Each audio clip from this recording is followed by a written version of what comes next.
Setiap kakak dan adik pasti memiliki sifat-sifat yang berbeda-beda. Namun kadang sebagian orang tua tidak peka kepada anaknya, sehingga kakak dan adik menjadi objek perbandingan dari orang tua.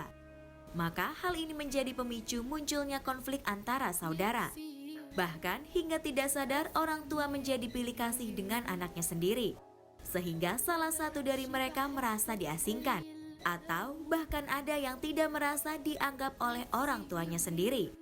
Astaghfirullahalazim. إحساس جوايا بدأ يتهون. Ini Masya Allah ya, kadang-kadang kita sebagai orang tua yang salah, ya kan? Kadang-kadang kita suka membandingkan anak yang satu dengan anak yang lain. Nah ini yang bikin anak-anak tuh akhirnya jadi kesel sama kita. Ini kok begini sih, selalu ngebanggain kakak atau selalu ngebanggain adik, harusnya sebagai orang tua kita tuh netral. Benar tadi kata yang tayangan tadi, bahwa setiap anak itu punya kelebihan masing-masing dan kekurangan masing-masing. Dan mereka masing-masing membawa rezeki. Masya Allah. Apalagi laki-laki dan perempuan kan beda. Laki-laki itu ada kebanggaan. Benar. Anak perempuan kesayangan. Kesayangan, ini Masya Allah Masya luar biasa. Allah. Ya Ustaz Syam tuh yang keluarganya banyak juga. Jadi hebatnya Rasulullah itu semua sahabat Rasulullah merasa saya nih sahabat paling kesayangan. Oh. Kalau orang tua sekarang kita beda. Kita anak merasa saya kayaknya yang paling dibenci. Kayaknya kakak saya yang paling disayang gitu. Jadi kalau orang tua yang hebat itu mudah-mudahan Masya Allah diambil pelajaran daripada Rasulullah. Harusnya semua anak merasa saya deh yang paling kesayangan. Coba tanya saya deh Habib yang paling nih, kesayangan 10 bersaudara, siapa yang paling disayang Bib? Semua disayang. Oh, ini ini mantap, mantap, tepuk tangan berarti dong orang Bu. tuanya. Itu harusnya. Enggak, Kenapa saya tidak ditanya? karena saya udah tahu yang paling disayang Ustadz Maulana. Ini kita lanjut lagi nih ke pertanyaan yang berikutnya nih. Dari @Yusuf_Hamdan. Ustadz, saya mau minta pendapatnya nih. Saya tinggal di rumah berdua, ditinggal adik saya ikut suaminya. Saya jadi sakit dan bapak saya suka melamun gara-gara suaminya adik saya ngambek. Kakak saya yang kedua sering nginep di rumah. Sekarang disuruh tinggal di sini di rumah bapak saya, tidak ada yang mau. Nah pertanyaannya saya sakit apa karena sulit mengikhlaskan atau saya kesal dan bagaimana saya menjalankan untuk saling menjaga, mohon bimbingannya Ustadz. Habib Bagir mau izin dijawab nih. Bismillahirrahmanirrahim. Kalau kesal berarti ada suatu masalah. Tapi insya Allah ini tidak ada masalah. Berarti mungkin karena sulit untuk mengikhlaskan. Karena kan biasanya saudara kalau mau saudara biasa kemana-mana bareng makan, satu meja makan. Itu biasanya kalau berpisah suka ada kesedihan. Nah bagaimana baiknya tetap menyambung silaturahmi. Alhamdulillah sekarang banyak wasilah-wasilah atau perantara-perantara yang bisa menyambung hubungan. Bisa telepon, bisa kirim pesan, bisa video call. Ya nonton, Betul, iya. lihat saya di sini kayak Ustadz Maulana ya. Anaknya di Makassar, Ustadznya di sini. Saya suka liatin Ustadz Maulana tuh ngeliatin. Luar biasa tumbuh kecintaan, tumbuh Masya kasih sayang. Allah. Walaupun jauh tapi hatinya dekat. Kalau mau pulang tiap hari ongkosnya mahal juga Makassar Begitu. masalahnya. Iya, bener kan Ustadz ya? Mahal. Pesawat yang terakhir nggak terbang. Oh nggak terbang ini Masya Allah. Kita lanjut lagi ke pertanyaan yang berikutnya. @icai.ca. Assalamualaikum Ustadz. Kalau kakak dan adik di satu rumah tapi berantem dan tidak tegur sapa selama berhari-hari itu bagaimana hukumnya Ustadz? Apa ada hukumannya? Ini masih satu rumah aja udah gak tegur-teguran berhari-hari. Apalagi masing-masing udah punya rumah nanti. Ustadz Maulana mau ini jadi jawab. Makanya jangan ada TV di kamar masing-masing. Oh. TV itu di ruang keluarga.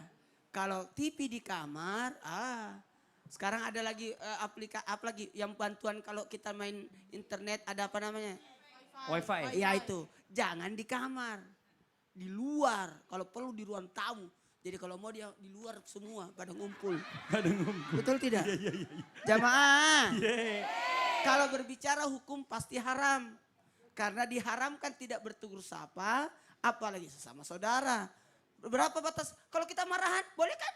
Wajar kalau marahan, tapi tidak boleh lepas dari 3 hari. Karena kapan lebih dari 3 hari sudah jatuh haram. Karena jangan sampai kenapa? Menghilangkan kebaikan. Jikalau dia mati, haram mencium baunya surga. Tidak akan masuk surga itu. Orang yang memutuskan silaturahmi, maka terputuslah dia dengan Allah. Nauzubillah. Jadi jangan pernah bermusuhan, apalagi saudara. Jamaah. Oh jamaah. Kenapa bisa kau putus rahmat Allah? Terjadilah dendam. Terjadi dendam. Kalau dendam terjadi tidak ada kebaikan. Nggak ada kebaikan. Orang ya betul. Tidak ada, karena kenapa ada dendam di situ. Karena dendam. Dan yang ketiga, tidak ada peluang untuk berbuat baik. Ingat, bersedekah kepada orang yang lain pahalanya 10. Sedekah kepada yang dikenal 100. Nah. Pak, bersedekah kepada keluarga saudara 1000 kali 1000. lipat. Nah, ini buat Cai nih tadi nih. Aca atau Caca nih. Terserah. Iya, pokoknya jangan berantem tuh. Kalau bisa akrab supaya bisa masuk surga sama-sama. Ayo sekarang langsung maafan yang lagi nonton nih. Siapapun yang lagi nonton sekarang, maafan langsung sama adiknya atau sama kakaknya ya. Mudah-mudahan bermanfaat buat semua. Alhamdulillah. Jamaah. Sekarang kita mau kasih kesempatan sama bintang tamu kita buat nanya lagi. Ngekngok. Iya, sebelah sini. Assalamualaikum Habib. Waalaikumsalam. warahmatullahi wabarakatuh. Panggilnya enak banget giliran Habib. Tadi kan ditawarkan antara saya sama Ustaz Sam. Ya. Kok dipanggilnya Habib? Dia milihnya Habib, maaf ya. Kalian berdua tidak laku. Silakan, Meldi. Meli mau tanya, apakah hukumnya wajib untuk kakak perempuan memberi nafkah kepada adiknya? Tetapi kakak perempuan itu sudah menikah dan penghasilannya hanya dari suaminya. Apakah ada batasan-batasan untuk memberi nafkahnya atau gimana? Habib bisa dijelaskan? Ini kalau kakaknya udah nikah, masih punya adik, orang tuanya nggak mampu, ini masih punya tanggung jawab nggak nih? Padahal kan penghasilan cuma dari suaminya doang, Bib. Apa jangan-jangan ngumpet-ngumpet dulu? Jangan ketahuan suami, bagi kita atau bagaimana caranya? Mohon izin penjelasannya buat dari Habib nih. Tepuk tangan buat Habib, Bagir.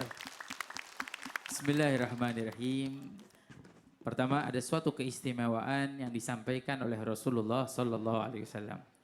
Jadi ada satu hadis Rasulullah yang diriwayatkan oleh Imam Ahmad bahwa Rasulullah Sallallahu Alaihi Wasallam pernah bersabda, barang siapa yang memiliki 2 putri atau 2 saudari dan mau menyisihkan nafkah untuknya, artinya memberi nafkah untuknya, maka apa? Sampai menjadikan si adik ini orang yang mampu, maka Allah Subhanahu wa taala menjadikan untuk yang memberi si kakak ini penghalang dari api neraka. Artinya dijaga oleh Allah Subhanahu wa taala dari api neraka, dari siksa neraka. Sebab dalam kehidupan di akhirat itu ada 2 hal. Allah Subhanahu wa taala jadikan, mudah-mudahan kita menjadi ahli surga semua. Tapi di dalam ahli surga ini ada orang-orang yang disiksa dulu di neraka.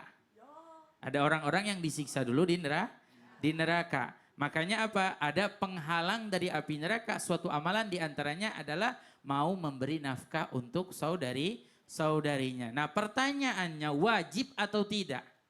Kata para ulama mengatakan wajib tapi dengan 3 syarat. Apa syaratnya? Yang pertama, si kakak mampu.